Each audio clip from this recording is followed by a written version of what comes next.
Let's get this grand final underway. TNC versus Gambit. TNC have looked so strong throughout this entire tournament. Gambit, they've looked creative. They've always looked ready to challenge the big man. Hasn't really been that great of a result so far. They're the finals. Yeah, it's just upper bracket stuff. Anybody knows. Underdog storyline. It's all about the grand finals. What a way to start it off. Back. Who remembers when he used to be the captain of Navi? Rubik versus Enigma, your favorite. It is. There is many chances for 4 black holes. And the Drow lineup. We haven't seen Drow in a while. Lycan, typically a hard counter to the hero, but then you have a Storm that in theory could at some point become unstoppable. You said Gambit, the underdog. They did just take down Alchemist 2 games in a row. Something I thought was absolute lunacy. I was just like, all right, well, this is a 2-0. They turn out, somehow managed to pull it out. So I'm looking forward to this. I think that at the very least, we're gonna have a 4-game series, hoping for 5 as our I'll be happy for 4. Like 4 would be nice at least. Like no just stomp from one side, because that's the fear, right? Like TNC comes into this, you're feeling good. The results against Gambit during this tournament have always been, well, almost always in their favor. Yeah, it'll be interesting. They did take Enigma into Rubik, partly because Tim's plays this different kind of style. He starts the game with a glove of haste. And I don't think I've ever seen anyone do that before. What's the really advantage for it? Like, you still have to wait for the 1 minute. It's just like, are we looking at lane harassment? Are we looking at what? Like, what's the benefit of this over? Oh, it's because he immediately can rush Midas. Or he can immediately rush Helm of the Dominator, depending on what he chooses to do. All about transition item. Why am I saying no? Yeah, you're fine. Don't worry, we'll move on. I wasn't going to bring attention to it. I'm testing you, man. Of course it's in the recipe. It's, you pick it up at like 6-7 minutes, and you just start pushing. KP trying to contest this top rune. Dream will not be able to body block it out while down on bottom lane. Charge slow, stands right on top. It'll still be a 2-for-2 trade-off, so all of our battles equate to an even trade. Yeah, top lane's going to be tough. You're going to have an LC with denies coming out from Tim's against a Drow, one of the weakest carries in Dota2 at the moment. Does hit hard, 63 damage with an Ogre starting with that Oov. So it should be okay, but the lane always comes back is the problem. So you're going to be at an XP disadvantage. KP with a ton of sustain thanks to that press the attack as well. I like how Lycan, welcome to Micro as well from Gabby. He's battling against a dual lane. This is going to be a little bit rough for him, having both the Rubik as well as the Omni Knight against him, but he still took some time just to chip away at GPK with his walls before they timed out. So presence across the map. Understand that TNC want to have strength. FNG, this is actually really cool. He just body blocks up KP, so KP has to TP to the tier 1 tower in order to get into a position where he's able to farm. I didn't even know that was possible. Just Ogre, he's that big? That's wide load. Security on highways is required for this guy to move. Yeah. This is going to be a cool game. It's all about the timings. TNC, you've got these limited windows to take fights, right? Like an ultimate, you want to fight a duel, maybe an Enigma ult. You got like that 10 to 15 seconds to close things. Gambit, you want to just extend, get a bunch of steals, have Storm pick off a backliner, rinse, repeat. Your sustained damage output is nuts. And both teams have the ability to punish with objectives. Roche, towers, whatever it is. If you get an opportunity to push in a 5-on-3 scenario, you're going to get a lot of work done. Does that punishment come a little later? Like, it feels like these lanes will remain very static for a while. Yeah. Like, Enigma's just denying on the top lane. You've got FNG trying to contest this, but this is the only real place, unless it's just the one-on-one outplay in the lane, that something weird can happen just because FNG's fighting behind the tower. It's just Ogre things, right? You can't really harass this hero. Nothing Tim's can do. He's going to rotate away from him down to the bottom side of the jungle. But the benefit of the LC is, with that little bit of XP advantage, one-on-one against a Drow, you're feeling just fine. Actually, really annoying when FNG can get last hits on Eidolons. Stops the farm, as well as giving that little bit of extra to the Ogre. Arcane Rune on the Storm, it's going to help him out a lot against OD. It's a weak lane for the Storm, as you can see. You just get Astraled, and that's always going to be some CS and denies going the way of OD. But later on in the game, Storm is actually quite nice. You're never really threatened by Hammer because you have so much intelligence, and you can jump on top of him, although he's taking a ton of pressure under this tower. I think he's trying to take a lot of the damage and then just salve up underneath the tower. This is what KP's forced to do, to try and zone out FNG. And even then, it's not really a zone out. And March on bottom lane. I think he's probably hoping he can get himself a better creep than this. He just took a dire range creep. He's trying to harass into Shashlo with it. Yeah, they did a nice job, even though there was a sentry, so he has his easy camp open. Vampire's done a great job just body blocking at every spawn. So nothing that March can do. You can take the Sata from the side.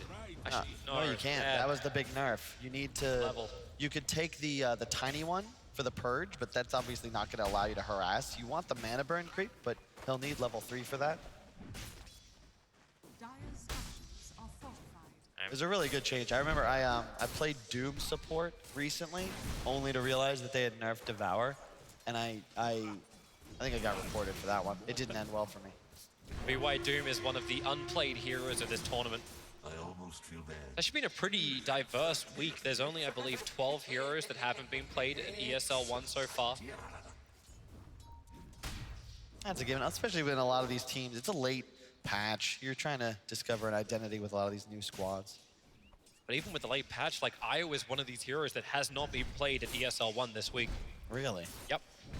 Huh. No one's touched him after what happened at TI. Just ignored.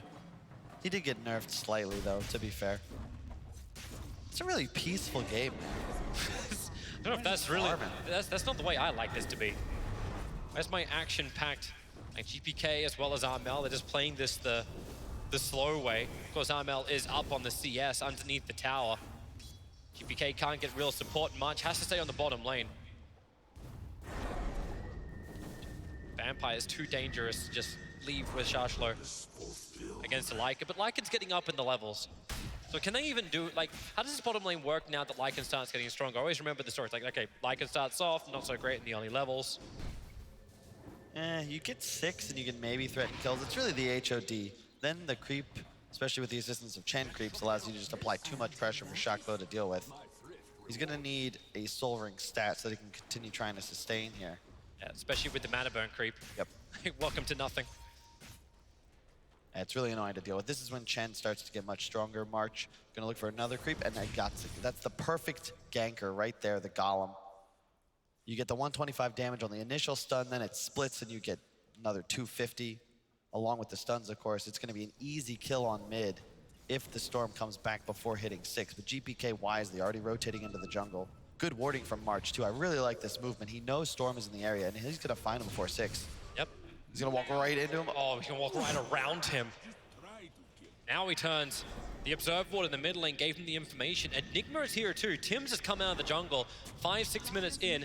Nice sentry ward down by the Rubik, so at least he can get rid of that Obs. Punches it quickly with the Tango. And a Fade Bolt into March. More support's arriving too as Enigma forcing with the catapult wave into the tier 1 tower. And March back through the tree line. Imprisonment's just buying more time to hit to the tier 1 tower and bringing more attention of Gambit here. FNG, he's tanky, but against this lineup, maybe not that tanky. He's doing so much work. This tower's already at 200 HP. Golem's about to split. It's looking for his extra stuns. Throws them both towards FNG, but the Golems are down. Tower's at 100. Is anyone going to attempt a denial? They just banish FNG. Tims takes the tower. And this early pressure with the Chen's perfectly timed. And FNG had no way out. So first blood goes the way of TNC, both tower and kill. It's so good too, because Shaklo, you'd love to have him rotate mid, but he can't. There's a Lycan bottom with his own catapult. If he goes mid, he's gonna lose that tower. Top lane, it's a drow. He's level 5. There's absolutely nothing you can do right now as Gambit. This whole lineup needs a lot more time to come online. They do get drow level 6 now, so a bit more attack speed going their way. Really well done by TNC though. They have done this all tournament long. A dominant advantage already. A tower, a first blood. Armel is cruising. They just have to keep this pressure up, right, TNC? But at least they're not running the clock. Like, if you have an Alchemist on the other side, you need to start taking more towers, keep forcing the issue. But right now, it's just putting more money in. The Hand of Midas, 7 minutes on that Enigma. He went HOD in the previous 2 games that they ran this strategy after starting with the Glove of Haste. However, in this game, when you get it so early, 7 minutes in, you were like, you don't need to really worry about your net worth for the rest of this game. You worry about your Chen. March is in a little too deep. He was underneath the dire Obs and Sentry. Gambit realizing after TNC were invading into their jungle, they needed to know where they were going. And that's just an easy pick-off on the Chen. But he is the bottom net worth for TNC. The pressure still being applied towards the top. Dro, as well as Ogre, can have some fun. There's a lot of stuns, there's a lot of slow. Tim's trying to help out with the Midnight Pulse, but KP, way too much damage. Is 2 points up in Cold Arrows. He's trying to keep FNG away, and is able to take the attention. Combining with his conversions, moving over towards Dream. Really good micro from Tims. If those conversions aren't there, he's probably just going to get turned around on, but Dream threatened by the damage. Has to back away. Does farm up most of them, though, so happy to get that gold. I love how Vampire just denied its own Observer Ward battling against the Chen army. That poor little Centaur Corsa did like 19 damage with every hit. It couldn't finish the ward.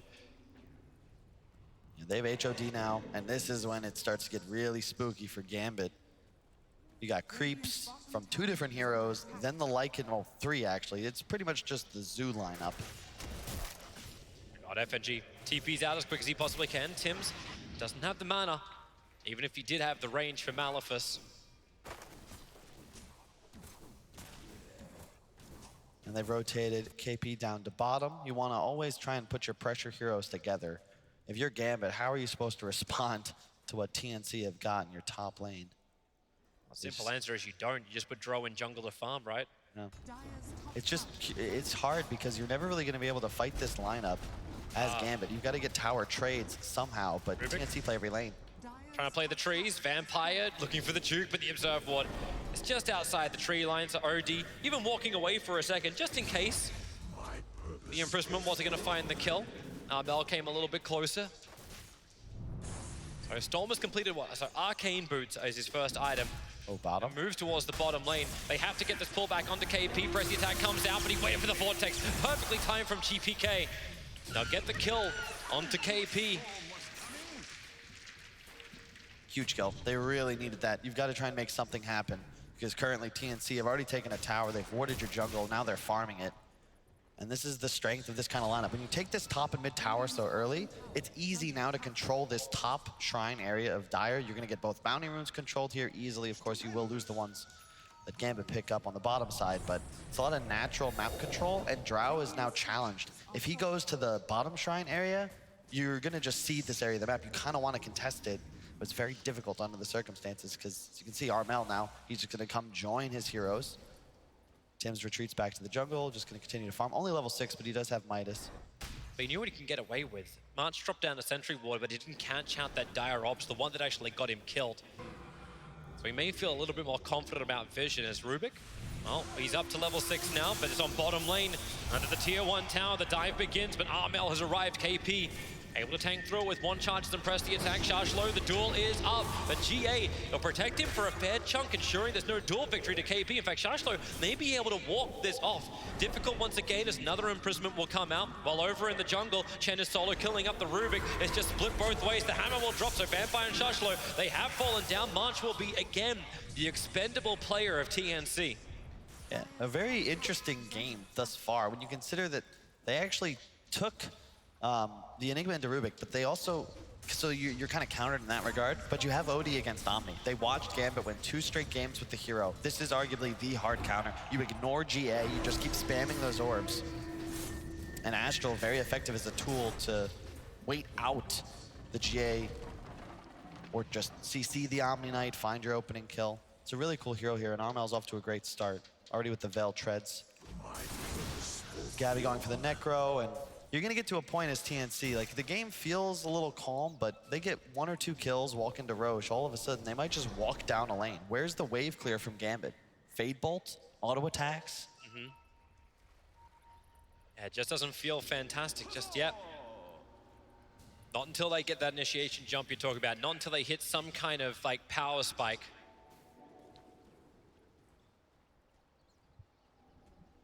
It's all taking a little bit of extra time, and that's fine for TNC. Gabby's doing his thing up on top lane. A Necro book will be coming on the courier once the couriers manage to go back to base.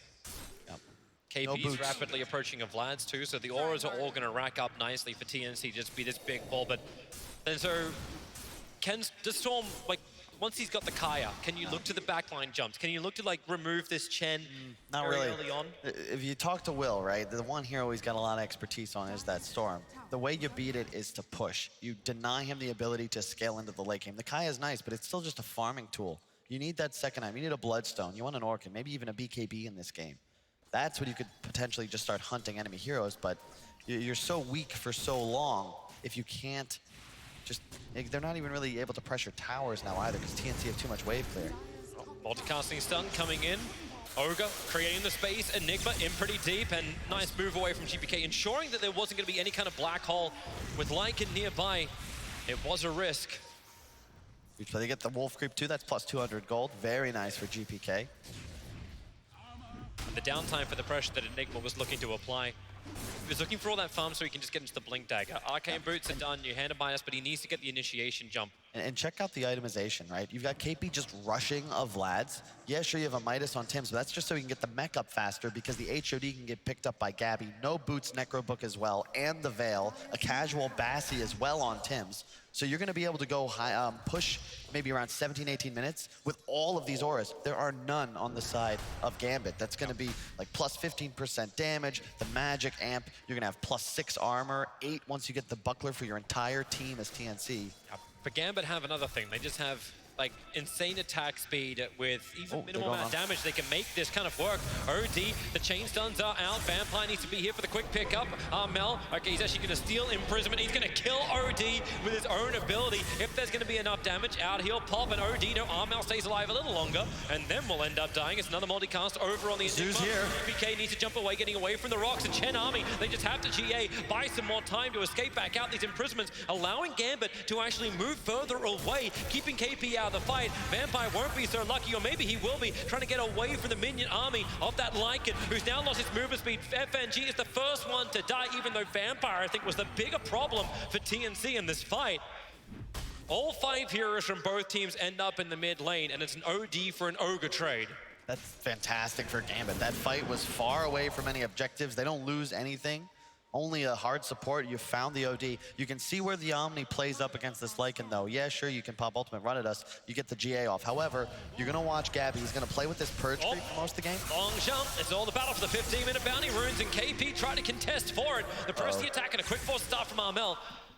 We'll be able to get KP into safety. More support is still coming in. It's Vampire here and Armel. It looked like he thought he had a chance at this fight. KP's hanging around. He'll have to press the attack to get Armel away to safety, to pick up the throw down, but Vortex, they've just got so many controls here, Gambit. Armel will die once again. 2 times in 2 minutes. This is really well played by Gambit. And this is what you've got to do. You're going to lose trades when you have a numbers disadvantage. So always bring your squad, find these kills. And Vampire, stealing Astral is so big in this game.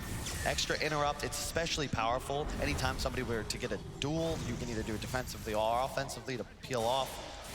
And you can see that the huge army comes in, immediate GA. The Purge creep right here. Where is it? Right here is going to try and help him go for Vampire. Actually, it just faded. Wasn't even utilized, but he is playing with it. And we're going to look to see him continue to try and do this. You cannot save your Rubik if he is going to be purged. Removing that GA. And the sweat from the brow. And this actually feels like the type of game that Gambit just adore. It's like, okay, you want to fight us? Sure, we'll play high tempo now that you're willing to fight. And in the meantime, whoop, Armel slides in quickly towards the mid lane. What have we got for a steal from Rubik? Gets to pick up a throw down. He can imprison himself in 2 seconds time, but stun control is nice from March, arriving with that Centaur. Well, Gabby's still pushing top. He's got to be a little cautious with no boots. If he has ult on cooldown for any moment, he's very slow to back away from an area. Has he got Necro 3 on the Curry already? Indeed he does. That is 1650. And he's effectively completely online now. Necro up in 16 seconds. They're coming to fight. Tim's, as well as Marsh, near the shrine, is being burnt by GPK already because he needs the mana enough to take this fight. So he looks over towards Marsh. Then he'll get stun control, so there's no Hand of God. No, he'll actually be getting it off. They vortex him back in again, and the Rubik picking up the OD once again. Armel being a priority target, but Lycan's in the back lines, right on top of Dream. They close the distance. The OD will also drop the hammer down. The damage is good. GA is slowing down the damage output. The rate stopping it. Throw an Ogre down. Omni Knight will join them as well, but they want more. GPK does not have a lot of mana to work with. Legion Commander has the movement speed as well as the duel, but cannot catch him before he gets into the base. Yeah, but they just push in instead. They took that fight near their base. That's the issue. They're having to buy back. Now you've got to glyph this tower. You've got to do something to try and stop this pressure. This tier 3, there's no glyph. This is a dead tier 3 in the blink of an eye. TNC You're gonna get a Rax here. Just such a huge army ready to fight. What a time for a book to be up to. Vampire's trying to slow things down. Storm jumps in, looking to clear out the wave if possible. Gets the Vortex over Legion Commander. Gotta be careful, dropping down low. Pabati, Mashi, it's FNG. Gabby just surrounded him with Tims with the army of March. Dude, Get the kill on the Ogre, the dieback on him, as well as taking the melee racks. when the Necro Book and Howl are active from Gabby, TNC have like 10 different buffs. It's absolutely insane how much team they look at what OD's playing with. You've got the bonus regen from the Chen passive. They're just also formidable. A nice force away from Armel, drops the hammer. Now GPK, he just shrined up, sure, but he's completely out of mana. And Gabby's rolling in. You actually just can't take this fight if you're Gambit. And this is the big concern when you play against a TNC lineup like this. If you make that one mistake, you're suddenly incredibly far behind and one more lost fight away from just having a GG out of the game. This is Gambit. Even when you're behind, you still feel like there's a chance. Dream, nice push up. Able to get the gust back, but this is a Lycan shapeshift. High movement speed, but not enough confidence to stay inside the base by himself. Look at the buffs. It's like they're raiding right now, and wow. Comparatively, Gambit, you've got Drow Aura, sure, but that just doesn't do anything. You're playing against a Lycan with a billion creeps behind him. And you can even see Dream recognizing what he's got to do to deal with this kind of lineup. He's got Ags queued up. Go for that Ags Mjolnir build. At a point, you know, level 20 plus perhaps, Gambit could look to turn things around, but they need a good fight. They need to try and get the initiation somewhere. Ball Lightning TP means this Storm will easily get away. A 4-man, actually it's a 3-man smoke up. They use Shashlo as the bait to the tier 1 tower, and our first customer of the day. The smoke will break, a quick gust, send him up in the air. Telekinesis pull back with the multicast on from FNG. That is one very dead Armel. That felt a little too easy. But they had the vision up the hill. The Observer Ward and Sentry were down, so Gambit, they felt strong. They need to get something out of this though, Toby. They've got to go for Roche perhaps, maybe force a tower. They're looking for extra kills, but this is the concern. If Gambit don't get actual things off the map, the kills don't matter. Sure, it hurts Armel for a bit, but the rest of his team is still farming. And TNC is still very much in the driver's seat. Top lane's already into the Gambit base, so... The advantage is that you burn the smoke. Like, that's it. Like, TNC burned one of those. I'm loving this itemization from Dream. I'm not quite certain I like the Ag straight up. Like, I still prefer a Maelstrom for some level of clearance with the attack speed. But Ags and Maelstrom, we can start seeing Tesla Ranger appear. And it'll give enough to D-push, even with the big army that would come their way. You can clean it up pretty quickly, as long as the Dro doesn't get jumped. Yep, it's all the little things, man. OG kind of wrote the script. They won 2 TIs in a row on the back of strategies like this one. March even, with the Ogre creep, you've got the attack speed aura from the Smasher. They're just min-maxing in every which way. Solar Crest, next item on KP, coming up soon. Smoke and come out from Gambit. There's so many observers and sentries throughout the dire jungle. The TNC, without this smoke, they would have seen a lot. Storm jumps straight across the pit and out the other side. Gets information on Roshan. Roshan still dropping low, 1,000 HP. The Sons of Legion Commander. Here's your follow-up, and in they go. But Armel, he actually gets the Aegis Immortal. GPK cannot secure the steal. Is looking for a Tims. Here's the black hole, but he caught Rubik, so there's no turnaround. The Dro getting some good damage out, but all he'll end up doing is killing Tims. No, he doesn't. March has the heals for days. And Dream will die as he walks back out of this mid lane. He does not escape this. A blink forward from Tims will get this done with the duel victory. And Armel, who's been the punching bag of Gambit at the start of most fights, now gets himself a triple kill. You're gonna need to play a hell of a lot faster as Gambit. You need a lineup that peaks in the mid game. You are not gonna be able to get to 30 plus minutes against a team like TNC playing this way. Look at him go. You can't just go straight for throne. It's 22 minutes in, why not? They're trying to get buyback, so if just win the game as well, either will work. It's like, hey guys, have I got Hal back up? Yeah, we do. Let's just go, go, go. FNG comes in close. This just helps build up the imp, which is a 39 at the moment. It's starting to reduce. The Storm Spirit doesn't want to be part of this one. He jumps up, he jumps down. Tims broken free by the press of the attack. Shashlo needs to help out too, but it's just being done. They focus on the Ancient, understanding to win Dota, that's all you have to do. Kill the Ancient. And in 22 minutes, TNC take game 1 of this ESL 1 Hamburg Grand Final.